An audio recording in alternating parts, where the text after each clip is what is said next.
getting to understand the individuals. Because I think when you're broadcasting, you're speaking to this masses, right? And you're not speaking to anybody. And so when you get to spend time with folks and understand the different journeys that people take in your organization day to day, you get to speak to them. Hello and welcome to Masters of Comms, the podcast for transformative communication techniques straight from the pros. I'm Lamar Williams, host of Masters of Comms and head of partnerships at Sociable. Today we're tackling a situation I hear all the time. Our frontline teams are disengaged. No one reads our messages. We have the platform, but adoption is low. And what's interesting is the immediate reaction is usually, we need a new channel. We need more content. We need a better tool. But here's the question we're going to challenge today. What if your frontline isn't disengaged? What if your comms are? Today, we'll tackle the shift from broadcasting to participation and what it really takes to design communication that works for the frontline employees who are busy, on the move, and dealing with real operational pressure every day. To help us break this down with real examples, I'm joined with Pinaki Kathiari, CEO of Local Wisdom and one of the strongest voices in the industry on how internal comms can drive alignment, trust, and action when it's done properly. He is also a podcast co-host of Why Does It Feel So Wrong to Be Human at Work, and a co-founder of Resource Hero. Pinaki, welcome to Masters of Comms. Mar, thank you so much for having me. Thank you for those kind words and introductions. I'm feel blessed. Appreciate you. Thanks for being here. And before we dive in, could you give us a short intro of what Local Wisdom does? Sure. Thank you. Best way I've described Local Wisdom right now, we're a comms agency and we're like spackle for communication teams. So the communication team has any gaps in terms of talent, technology, strategy, or execution, we could fill that gap and make it stronger. I've been doing it for 25 years now and mainly work with mid to large enterprise organizations. That's fantastic. 25 years. I didn't even realize that. Long time. Well, great. Thank you. So let's jump into the topic at hand. And my first initial question for you, based on your experience, is when leaders say our frontline is disengaged, what do you think is the real issue most of the time?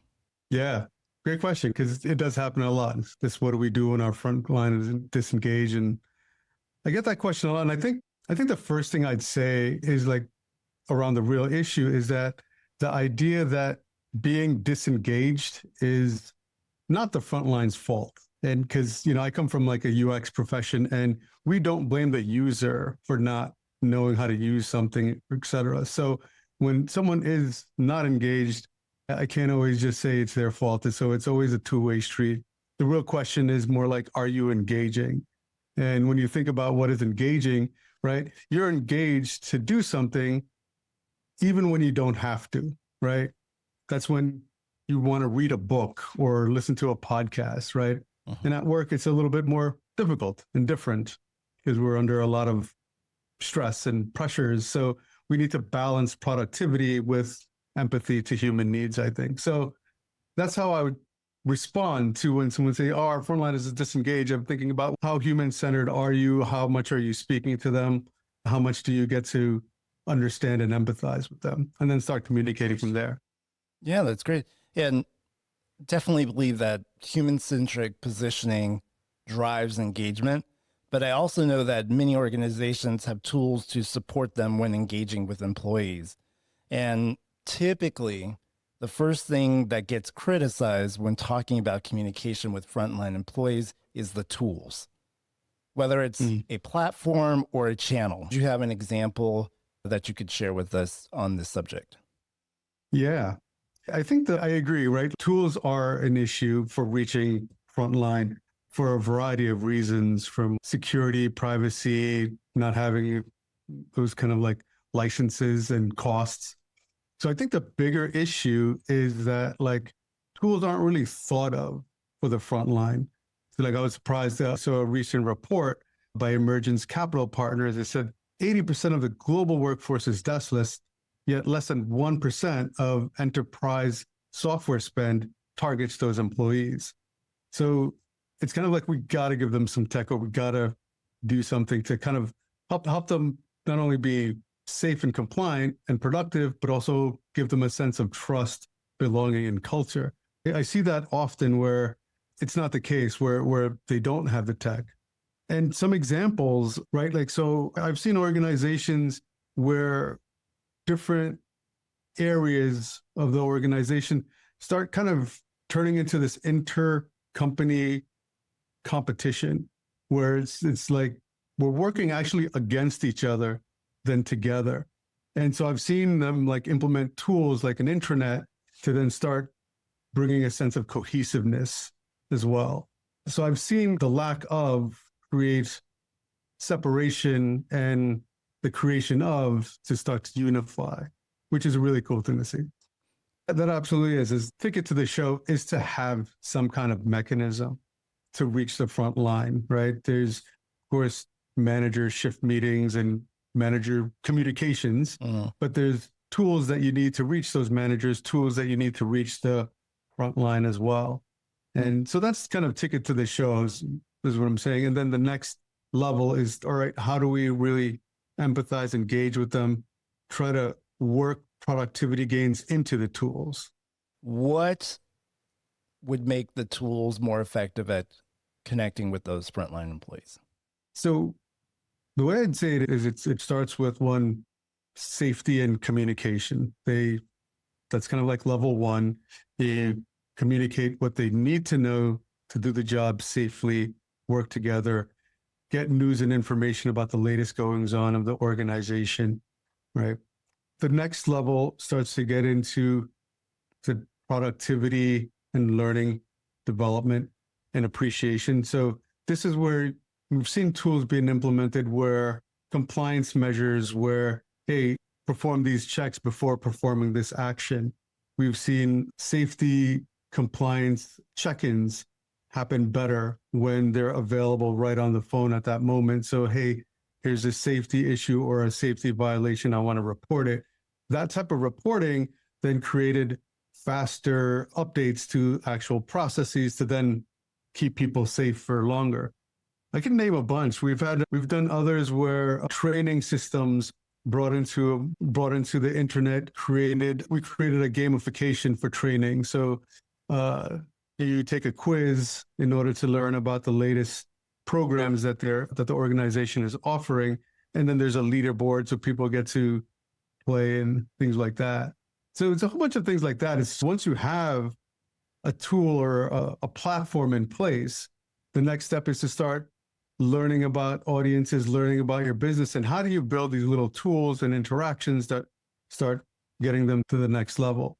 I think like access to the different tools that we have through the intranet, I think is again just a starter. I think like modern intranets and where we're going, we're starting to move into places where the intranet will start becoming your like agentic force. So I could just request days off through the intranet rather than going through a few different systems and so on and so forth. Yeah. Does that make sense? So are those examples like things that you're seeing on your side too? Yeah, we're definitely seeing it on our side. That agentic force, as you say, is something that is pivotal in this industry and at this moment in time.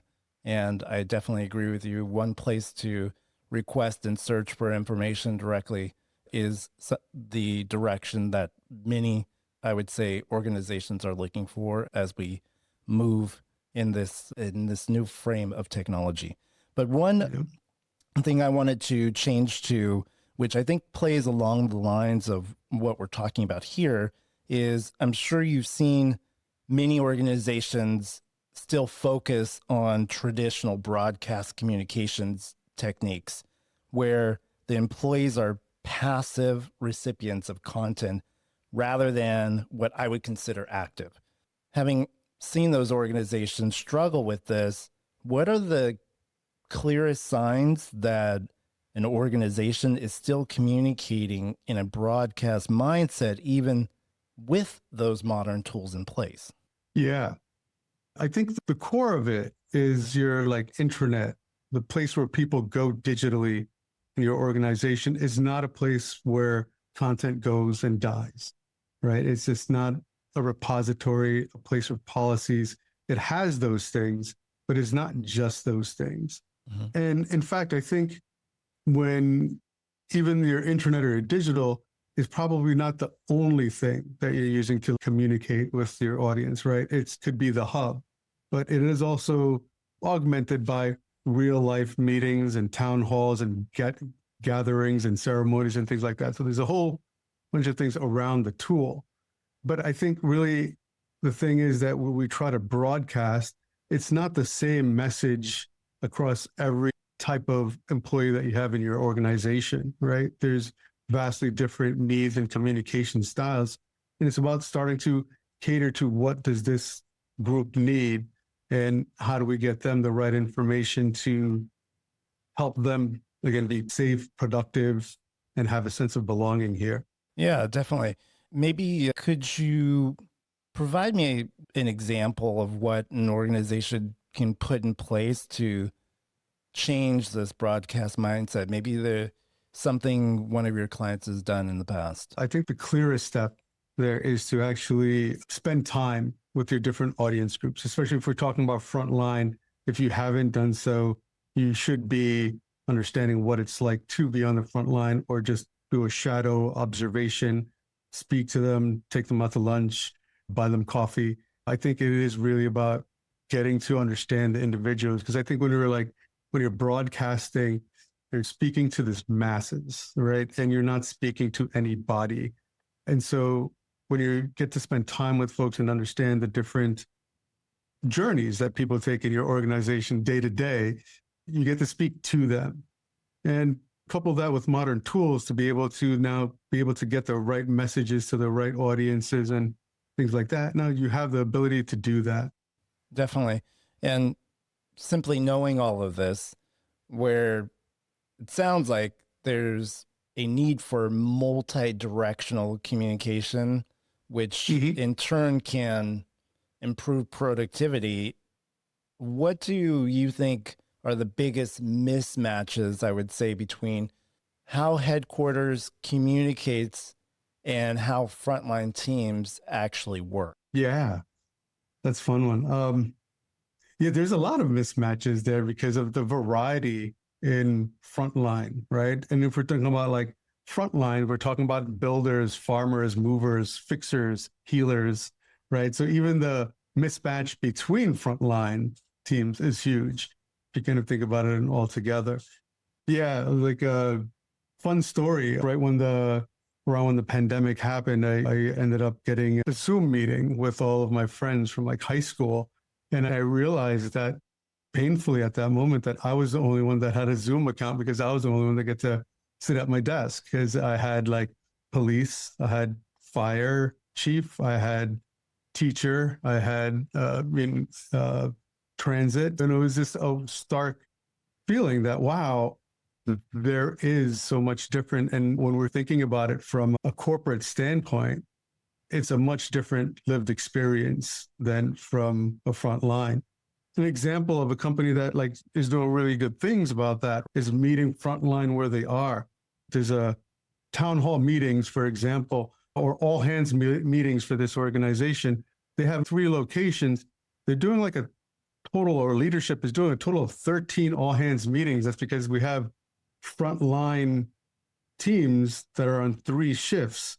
And so they have 9 all hands meetings for them. And then they have like the corporate offices and things like that. So they have very different needs and scenarios based on desk-based employees. And so a great thing is to meet them where they are and communicate with them in the place, in the area where they're most comfortable. Yeah, I definitely agree with you on that. Yeah. Meeting them where they are on the channel that is most appropriate for them to absorb that potential content or that potential piece of communication that they're going to Yeah. be reading, watching, absorbing for that. And as you probably know, many leaders must also understand whether what they're doing is working or not. and whether they are generating the active participation that we spoke about at the beginning so that they can eventually make adjustments when it's necessary. But when a company says, we want participation, what does that actually mean on the front line beyond simply likes and comments? Participation in a whole is a wild thing because participation is kind of like akin to community building, right? Where once we're part of a community, we're invested and want to participate, right? When I said earlier about engagement, right? I feel like engagement it's making me want to do something even when I don't have to. And that's participation, right? That's what you want from all employees, not including Frontline, is that they're so invested in this culture that they want to contribute. And it's not necessarily a chore. That kind of culture reduces so much friction in an organization. At the same time, building that type of culture and community is really hard. Starting it is hard, keeping it is hard, and making it better is also hard. But it is absolutely worth it. And I think when people say we want participation, I think there's a little bit of pain. They're being vulnerable to try new things, to create community, but they're hurt that people aren't engaging. And that does suck. It does not feel right. But we push through, and I think community comes from continuously working. So trying new things, build upon what works and slowing down what doesn't. So it's really being mindful about what and how we want people to participate, what we're doing to encourage that, and just trying new things because we're humans, we're different, and different things work for different people, right? But at the end of the day, you're building a place where people want to go, right, and participate in. And that way, when you do have something that's really important to say, they're there, right? They're ready to engage with you. And that type of community, that type of participation flows really well and naturally, but it is a kind of an ongoing thing that you're constantly working on. And it just can't be forced. It has to be cultivated. Got it. I'm going to push you a little bit on that one. Yeah, I completely agree with you. The side that we need to engage our workforces, especially the ones that are on the front line every day. So would you have any ideas or examples that they could put in place to help build this engagement? Maybe what's one small change you've seen clients make that significantly improve frontline adoption? I think it is really about being in front of them. And I've seen it when there is adoption is they are on the ground at creating events or being part of events or just at the break room, speaking to folks or creating focus groups. They're like engaging with teams. They're creating a community of advocates at different areas. So they could get these advocates together and that turns into a sounding board.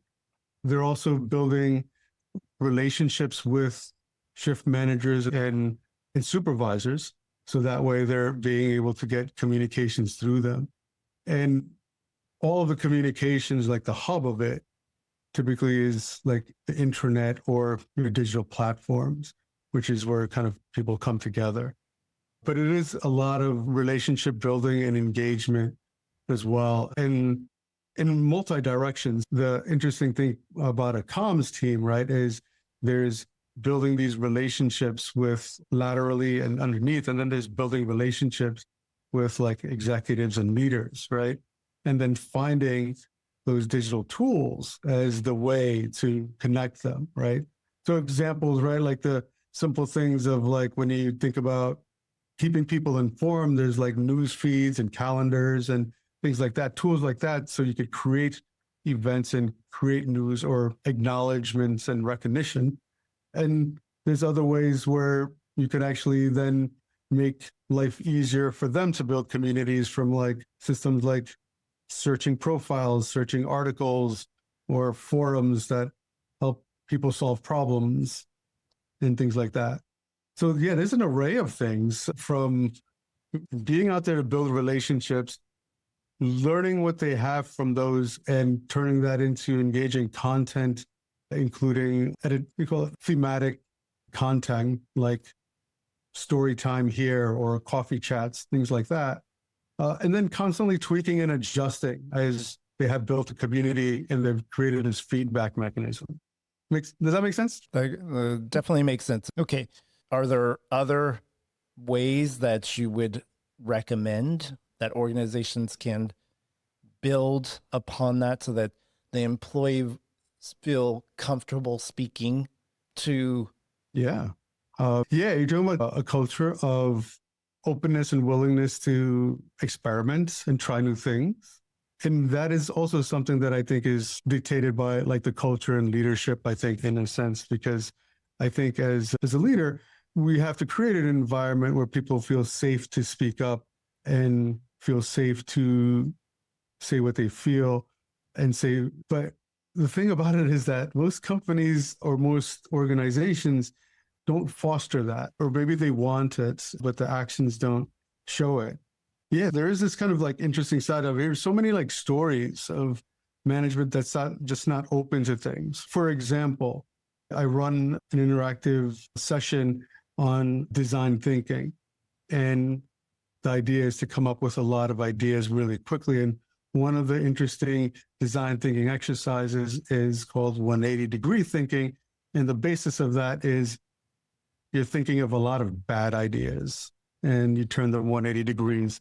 But and it's a great session. I've had people even come back and said, hey, I've got ideas from other people and I've implemented them. But nonetheless, someone approached me once. She was like, yeah, I remember like another consultant came into our organization, big consulting organization, and they did something similar. And one executive said, we don't have time for bad ideas here.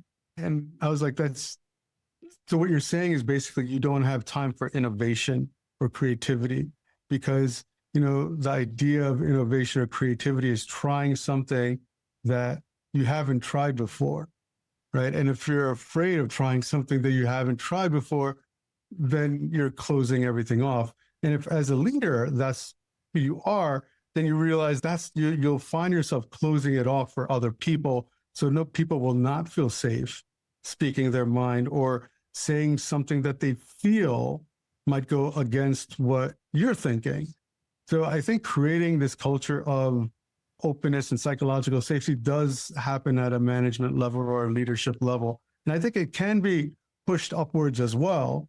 But I think without that, without the behavior of it being tolerated by upper management, I haven't seen that being possible. Fantastic. Rambled a lot there, but does that make sense? Yeah. One more thing before we head into the final minutes of our podcast. If you had 30 days to improve frontline comms adoption without any extra budget, what would be the first 3 things that you would do? Right on. First, I would talk to people live, in person. Like I said, get them out, talk to them.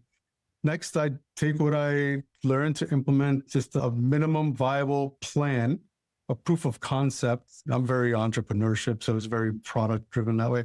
But based on what I learned and based on whatever resources I have, so it's like I'll pick one thing that I want to uptick based on what I've learned and implement that.